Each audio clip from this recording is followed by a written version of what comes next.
Өзümün otuştan tartılış керек екен, мынау немеге чыгып кетти. Сайдын бияк бетине.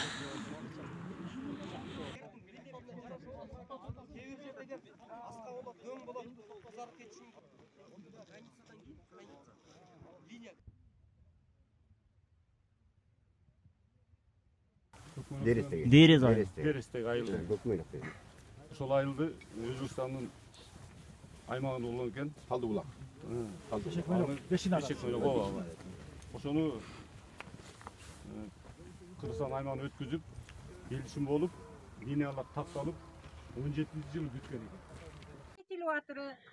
Biz özü Özbekistan'dan, je Kazakistan'dan, je Tacikstan'dan 1 metr yer ala alabızbı, je jalan ele uşo çet mamleketke, komşu mamleketlerge yerlerimizni satıp koyup karı oturabızbı. Biz da bir yerde bala çaka menen uşu yerde jaşaybızbı, je başka jaka köçüp keteylibi. Bizdin uşu çegarаны gelip, jakşı oң tarabına gelip çeçip berseňizder, jogorkulardan biz sizlerden soranabız uşunu. Дейрес участкасынан кайрылып жатканыбыздын себеби эки мамлекеттин ортосундагы ызы чуу болуп жаткан граница боюнча эл 2-3 күндөн бери чогулуп аябай талкуу болуп жатат. Кече акимдер, айыл өкмөттөр, республикадан адамдар келишти, ошол жерде болдук. Дейрес айылынан кире беришинен баштап аягына чейин только ошол Өзбекстан Өзбекстан тарабына гана чечилип жатат. Спорный жерлерде мына өзүңүздөр көрүп тургандай моундай тоолор только Өзбекстандын тарабына чечилип жатат. Спорный жерлер дагы Өзбекстан тарапка өтүп кетип атат. Сиздерге кайрылуубуз нейтральный ушул зоналарды мурун Кыргызстандын биз ушул жерде мал багып чоңойгон жаштардан болобуз. Ушул жерге кайрылуубуздун себеби ушул жерди тактап чечип берүүңүздү өтүнөбүз, суранабыз кыргыз эли. Урматтуу Камчыбек Ташевич, сиздин 1 метр жериңиз эч кайсы мамлекетке берилбейт деген сөзүңүзгө ишенип, Дерез эли 5 күндөн бери ушул сулукта короп отурат. Суранчу, ушул видео кайрылуубузга жооп берсеңиз жакшы болмок.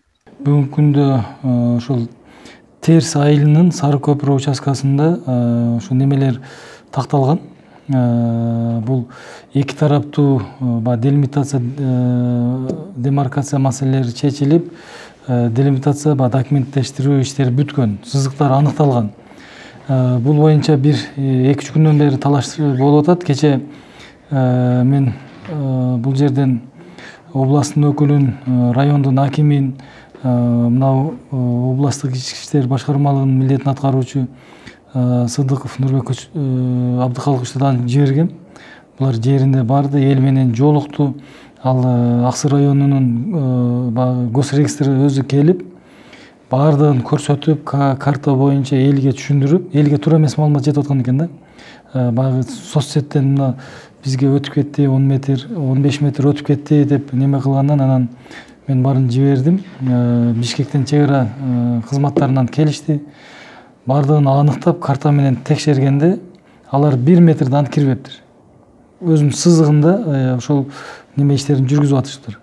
Анан элдерге бардын карта боюнча түшүндүрүп, элге бардыгын көрсөткөндөн кийин эл түшүнүп, туура эле кетип аттыр деп кече таркап бул маселе чечилиптир да. Чегара маселелери аныктоо боюнча чегара сызыгын бул бир жактуу чечилбейт эч качан. Эки жактуу, эки мамлекеттин сүйлөшүүсү менен, эки мамлекеттин ошол макулдашуусу менен, бири-бирине баягы ойлор дал келүүсү менен анан чечилип, анан кол коюлат да. Жергиликтүү бийлик кечиресиз, кандай иш алып барат эми? Азыр элдин нааразычылыгы бар. Жетишүүнүн дагы район бийлиги колго алыш керекпи? Кандай болот? Жергиликтүү бийлик бул жерде элдерге түшүндүрүү иштерин жүргүзүш керек, госрегистр картасын алып келип элге көрсөтүш керек. Ошол сызыкты, мынау сызык, мынау ушул боюнча кетип атат деп туруп, баары карта боюнча көрсөтүш керек. Такталып элек, бүгүнкү күндө бизде 6 участок бар. Ала Буканын өзүндө 4 участок, Аксыда 2 участок. Бүгүн күндө тактоо боюнча иш-чаралар жүрүп атат.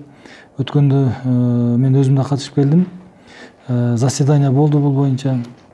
Анан азыр Өзбекстан тараптан мына декабрдын 20-ларына чейин делегация келет деп атат бул боюнча Ошко.